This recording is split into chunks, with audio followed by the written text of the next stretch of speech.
দেখতে পাচ্ছেন টপলেরি পেঁপের চারা লাগানো হচ্ছে। পেঁপে চারা লাগানোর নিয়ম হলো দক্ষিণ দিকে 45 ডিগ্রি অ্যাঙ্গেলে লাগালে গাছটা গোড়াটা অনেকটা মোটা হবে। এই যে দেখেন,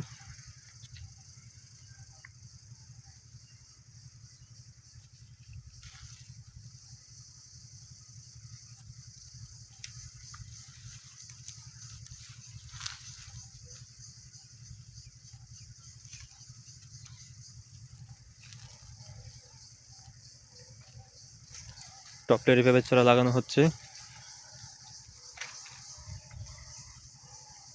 গাছ থেকে গাছের দূরত্ব হলো 6 ফুট এবং সারি থেকে সারির দূরত্ব হলো 6 ফুট। আজকে হলো মার্চ মাসের 24 তারিখ 2025। এখানে প্রথমে দেওয়া হয়েছে চুন এবং ব্লিচিং পাউডার, এরপর মুরগির বিষটা দেওয়া হয়েছে, গরুর গোবর, এরপর ট্রাইকোডার্মা, এসব দিয়ে মাটি শোধন করা হয়েছে। এবং কি এই পচা কচু দেওয়া হয়েছে, শুকনো কচুগুলা, প্রত্যেক গাছে মিনিমাম 5 কেজির মতো হয়েছে শুকনো কচু।